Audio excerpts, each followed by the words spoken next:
Bueno, mi nombre es Pedro Mateo Espinel y voy a presentar las fases del pentesting para la clase de seguridad ofensiva y defensiva.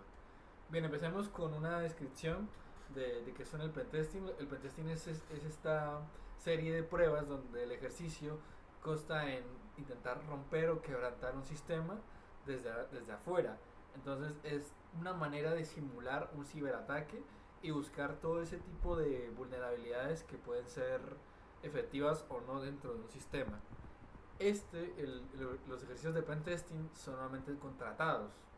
¿Por qué digo normalmente? Porque a lo mejor estas prácticas pueden ser también realizadas de manera ilegal, pero como estamos en un entorno educativo, en un entorno donde queremos ir a la legalidad, pues entonces hablemos en términos legales, como puede ser donde un cliente se nos acerca y nos habla de que quiere probar su sistema de seguridad. Entonces, con un cierto conocimiento técnico, una persona puede intentar romper y encontrar esas vulnerabilidades y luego hacer un proceso al cual le llamamos pentesting para intentar ingresar al sistema y documentarlo y hacer otro tipo de fases. Pero lo vamos a ver parte por parte, porque si de cierta manera al final del cabo no se llevan, no hay como un esta fase ya tiene su tiempo, esta tal, no hay un determinante como tal, no hay una guía precisa.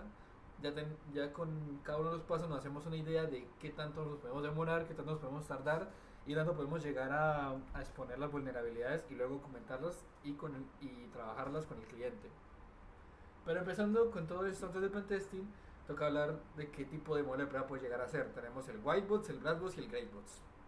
El whitebox es cuando dan una muy buena información del sistema, ya sean códigos de entrada, la arquitectura y información que es un poco más técnica y podemos trabajar en base a ella ya con un conocimiento. Entonces ya tenemos un ataque mucho más enfocado porque no tenemos que hacer tanto una fase de análisis o de ingeniería social, sino que ya pasamos directamente con ataques o con pruebas que ya estén más dirigidas. Luego por la Blackbox tenemos un escenario en el que no tenemos absolutamente nada de información, donde el cliente no nos da absolutamente nada y todo ya pues requiere una fase de análisis mucho más precisa, mucho más robusta, donde la persona que esté realizando las pruebas se encargue de buscar el conocimiento y pues se arme su propia guía, su propia documentación, su propio perfil de a qué es lo que puede atacar, a quiénes puede atacar y cómo los puede atacar. Y luego tenemos el Greybox, que básicamente es un intermedio entre los dos. Entonces, en la Greybox tenemos una cierta información donde realmente manejaremos datos donde no son aproximados. Es decir, en vez de decirnos exactamente cuántos usuarios está manejando la red, nos dicen una cantidad más o menos de promedio, también de cuántos hosts, de cómo puede ser la arquitectura.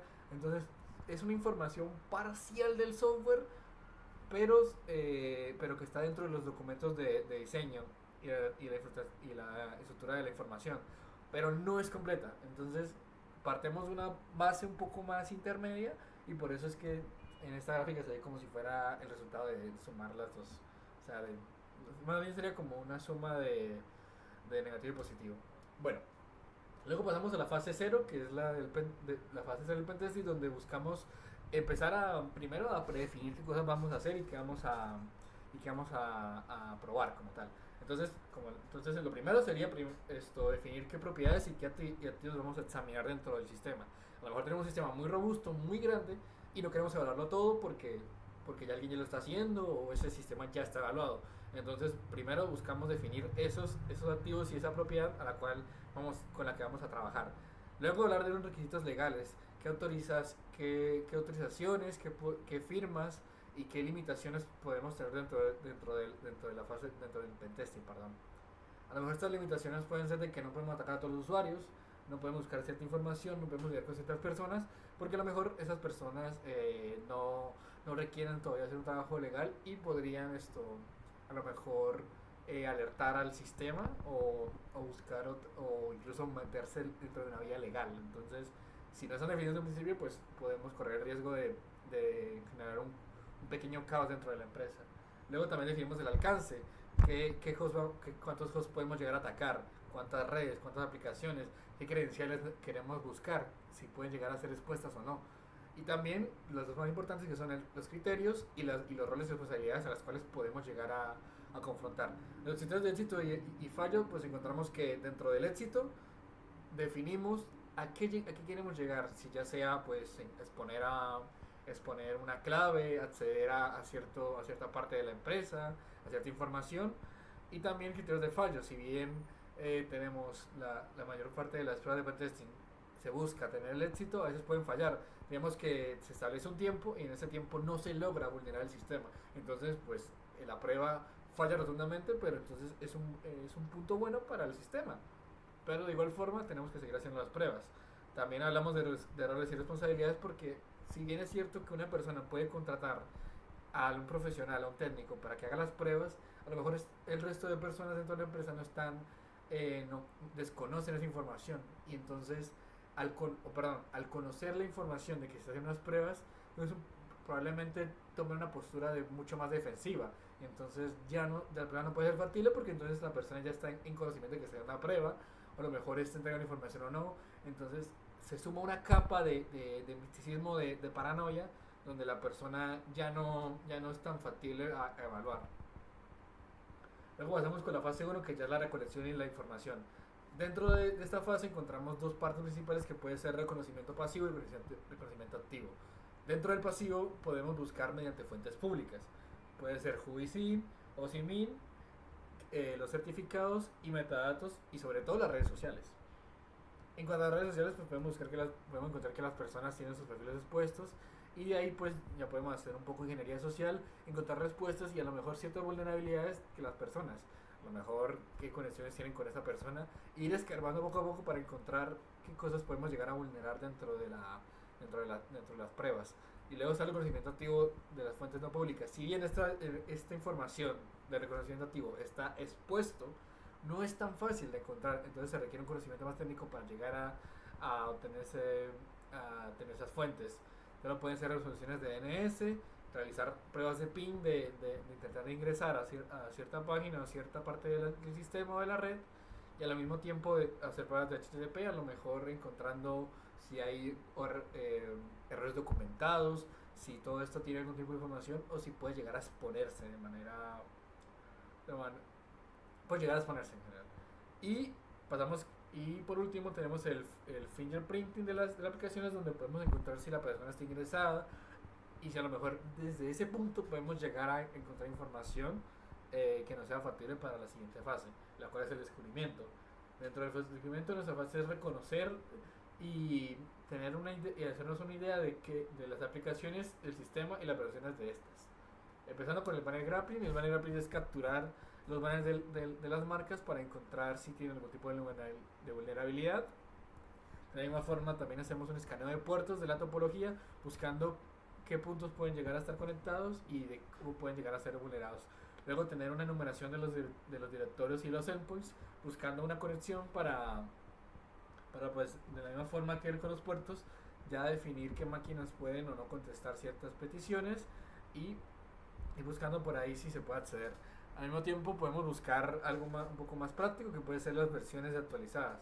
A lo mejor las versiones que están montadas dentro de los frameworks, dentro de las aplicaciones de la compañía, son versiones antiguas, no se han sido actualizadas, no han sido parchadas, y ya que están documentadas, como lo vamos a ver en la siguiente fase, podemos intentar ingresar por ahí de manera directa. Luego también está el crawling de las IP, de las API, a lo mejor buscar si dentro de las API se puede ingresar de manera directa o si están expuestas, están protegidas. Y por último, con todas estas fases, puedes buscar ingresar un contenido malicioso. También desde esa fase, probablemente esto entra la fase de enviarle un correo malicioso o información que no está para uno de los usuarios, y así ingresar de manera fraudulenta al sistema y empezar ahí a buscar aquellas cosas que definimos en la fase 0. Luego pasamos al análisis de las vulnerabilidades y nos podemos guiar con la CVE, la cual nos permite tener un rank, nos permite rankear, nos permite calificar qué tan fuerte, qué tan importante puede ser una vulnerabilidad o las herramientas que estén expuestas. Entre las herramientas que podemos utilizar para esta fase puede ser SQL Map, Nmap o Nexus Vulnerability Scanner, que son todas estas herramientas que nos permiten ingresar al sistema detectando fallas lógicas, las configuraciones seguras, los falsos positivos que a lo mejor las herramientas llegan a tener dentro de estas. Lo siguiente, pues pasamos a la fase de explotación, donde buscamos, ya una vez están estar dentro, buscar ese tipo de vulnerabilidades a las cuales podemos ingresar. Una de las más clásicas, pues aquí, como lo pueden ver aquí arriba, es el directorio activo de Windows, el cual nuevamente preserva la información de la aplicación. También podemos ir con los CMS, como pueden ser el WordPress, el PressShot, el Magneto, el WooCommerce, el Drupal, el Gula, el cual tiene información a la cual podemos llegar a querer hacer si dependiendo del entorno, dependiendo de a dónde queramos llegar. Incluso también podemos buscar la manera de tener un control del protocolo de FTP para ingresar código malicioso y empezar a vulnerar desde dentro del sistema. Entonces buscamos un control, una trazabilidad y una reproducibilidad de todo esto y también medir qué tan repetitivo puede llegar a ser esta vulnerabilidad.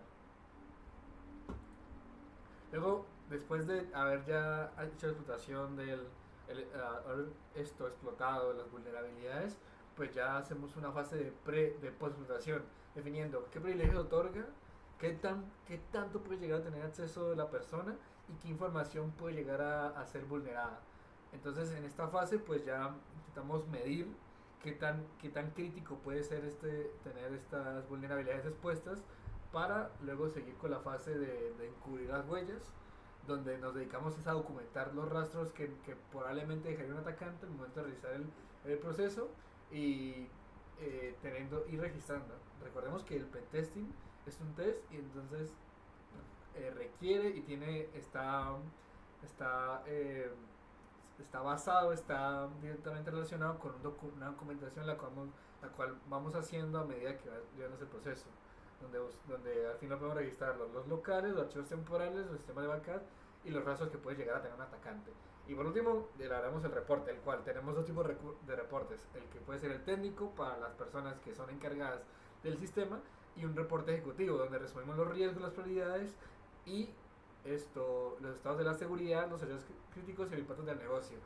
Transformando esta información que puede ser un poco más técnica para una labia de una persona que no tenga nada de conocimiento técnico. Entonces es un reporte para los empresarios, para la persona que está encargada como tal de poner la plata y del negocio como tal. ¿Y por qué es importante la falta de orientación? Pues que primero revela vulnerabilidades. Segundo, brinda control, mejora las respuestas de detención y respuesta, beneficia el cumplimiento de las normativas y permite una concienciación del sistema. Y pues eso sería todo por la presentación. Muchísimas gracias. Y eso sería todo por ahí.